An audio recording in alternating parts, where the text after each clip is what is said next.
ditetapkannya kedua orang ini menjadi tersangka, salah satu tersangka berinisial NM yang melalui media sosialnya telah melakukan beberapa peristiwa-peristiwa yang kami anggap sudah melakukan pidana yang berulang. Nah itu yang pertama. Nah yang kedua, seharusnya hari ini menurut informasi yang kami dapatkan bahwa kedua tersangka ini sudah dipanggil untuk kedua kalinya. Nah artinya kami menyimpulkan bahwa kedua tersangka ini tidak kooperatif. Ya. Kemudian yang harus teman-teman media pahami, dari beberapa terlapor, salah satu barang bukti, ya saya buka ini ya, salah satu barang bukti yang dimiliki, yang sudah disita oleh penyidik dengan inisial Dr. O, ya, barang bukti handphone milik Dr. O itu besoknya, ya, setelah Dr. O ini dipanggil, besoknya dia melakukan permohonan pinjam pakai dan dia diizinkan, ya, oleh atasan penyidik. Nah artinya unsur pertama tadi bahwa kami melihat adanya perbuatan pidana yang berulang. Kedua, kami melihat tidak kooperatifnya, ya, dari kedua tersangka sampai dengan pemanggilan hari ini. Ketiga, kami meragukan bahwa dengan kejadian pinjam pakai barang bukti yang dimohonkan dan diizinkan oleh atasan penyidik terkait handphone milik Dr. O ini, kami khawatirkan adanya penghilangan barang bukti. Ya, terhadap itu maka teman-teman media harus paham dari unsur subjektif yang diatur dalam pasal 21 ayat 1 KUHP sudah terpenuhi menjadi unsur objektif. Maka ini harus ditahan. Ya. Yang kedua, unsur objektif yang terkait di dalam pasal 21 ayat 4 disebutkan dengan ancaman di atas 5 tahun, ini juga sudah terpenuhi. Maka menurut kami tidak ada lagi alasan bagi pihak penyidik untuk tidak melakukan upaya-upaya paksa, ya, terhadap kedua tersangka untuk kemudian melakukan penahanan terhadap kedua tersangka agar kepentingan hukum dan kepastian hukum dapat dijamin untuk seluruh warga negara, karena ada azas equality before the law yang harus dihormati penyidik. Saya pikir demikian untuk pembuka media. Ada lagi yang lain? Bang, bukan berandai-andai bang, tapi kalau ini kan sudah pemanggilan ya bang, tidak hadir secara prosedur hukumnya kan akan percobaan paksa. Ya. Oke. Langkah apa yang abang lakukan kalau memang misalnya tidak terpenuhi semuanya? Oke, jadi secara hukum normatif dalam hukum acara, saya pikir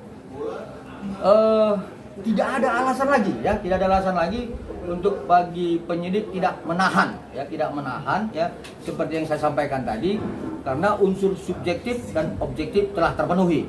Tapi kalau kemudian apa yang saya sampaikan ini juga tidak terlaksana oleh penyidik dan atasan penyidik di Subdit 3 Cyber Polda Metro Jaya, kami akan melakukan upaya-upaya lain.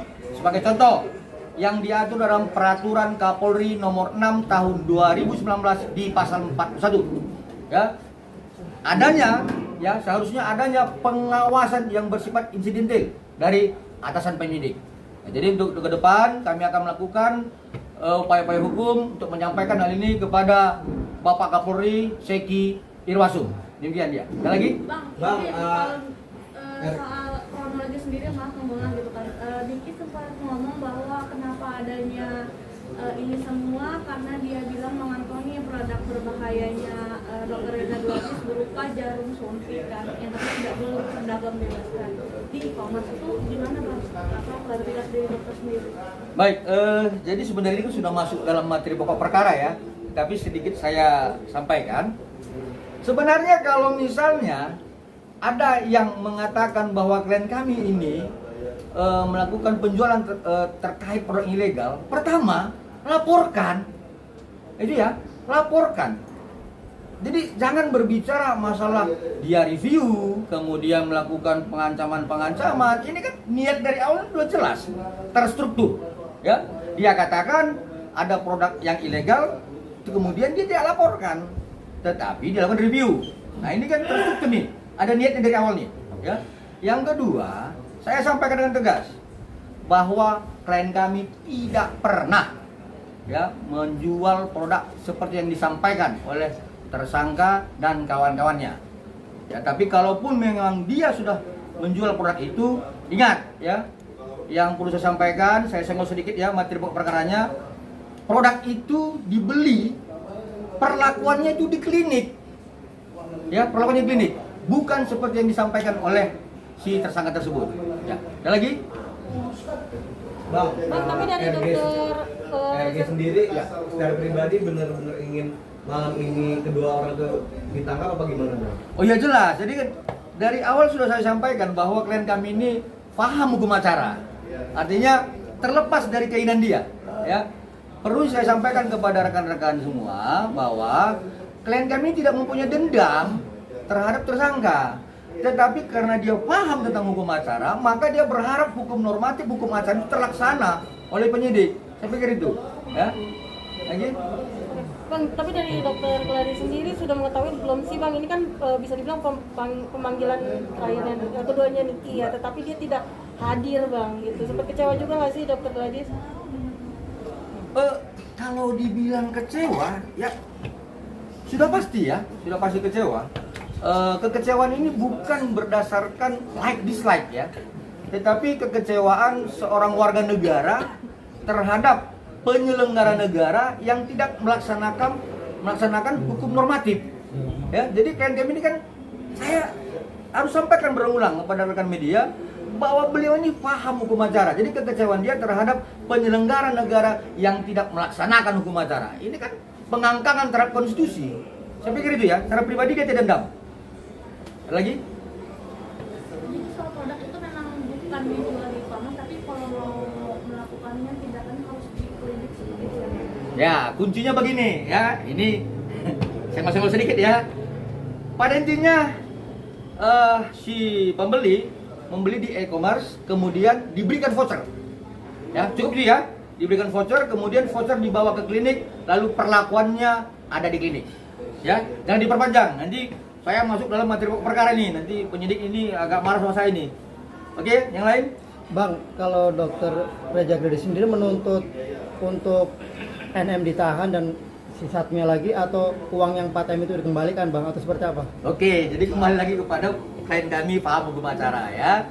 Jadi ini bukan soal uangnya atau yang lainnya, bukan.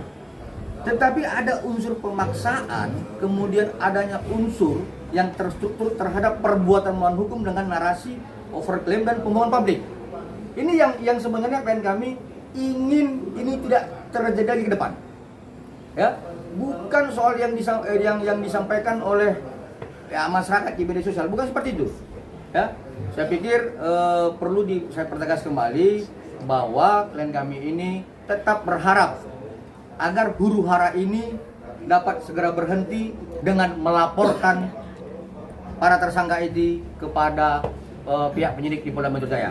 Saya pikir itu. Oke Bang. Berarti RG sendiri nggak mengharapkan uangnya kembali, Bang ya? Kata lain kayak gitu. Kalau saya pribadi ya saya perlu dong kan. Tetapi kalau klien kami ini kan tetap mengacu kepada hukum acara. Soal itu nanti biar upaya-upaya hukum lainnya kami lakukan seperti gugatan perdata dan sebagainya. Seperti itu. Bang, kembali utuh 4M atau lebih Bang, karena kan pasti banyak kerugian kan dari dampak yang dilakukan oleh NM sendiri. Ya, secara tidak pidananya, dugaan tidak pidananya itu jelas yang sebagaimana disampaikan oleh Humas Polda Metro Jaya itu sebesar 4M. Tetapi kerugian material dan imaterial yang lainnya itu pasti lebih. Nanti kan upayakan dalam gugatan perdata, ya. Bang, balik lagi Bang ke kronologinya sendiri kan ketika Bang Fahmi itu berstatement jika awalnya tektokannya hanya IM dan RG. Nah, tidak mengenal sosok RG NM sendiri. Gimana nih Bang? Memangkah dari awal memang tektokannya sama IM? Baru kemudian ke NM atau seperti apa sih Bang? Ya, jadi memang rekan-rekan media ini kan suka kali masuk dalamnya. Tapi saya senggol-senggol ya. Sebenarnya peristiwanya itu ada 4 peristiwa hukum. 1 tertanggal 27 Oktober. Ya, ini peran utamanya adalah Dr. O. Oke? Kemudian peristiwa 13 November. Ya, terlibatnya tersangka dengan inisial IM. Ya. Kemudian peristiwa tanggal 14 terjadinya peristiwa transaksi dan pemberian. Oke. Kemudian peristiwa tanggal 27 November itu terkait Dr. S. Ya, jadi saya tidak masuk terlampau dalam. Inilah 4 peristiwa yang kemudian harus dikaitkan oleh penyidik untuk ya kembali sebagai tambahan ya. Sebenarnya saya juga sebagai penasihat hukum dari klien kami keberatan terhadap hanya ditetapkannya 2 tersangka seperti itu. Oke. Ya. Jadi seharusnya dengan 4 peristiwa yang sudah disampaikan oleh klien kami dalam berita acara pemeriksaan dan klarifikasi dan berita acara pemeriksaan tambahan lanjutan setelah para tersangka dan terlapor yang lainnya diperiksa, klien kami diperiksa lagi. Ya. Ya, saat itu saya juga curiga ini ada apa gitu ya. Tetapi klien kami menyampaikan dengan peristiwa yang sebenarnya dan kami beranggapan ya harus tidak boleh 2 tersangka di situ. Karena ada 4 peristiwa yang terjadi. Demikian ya.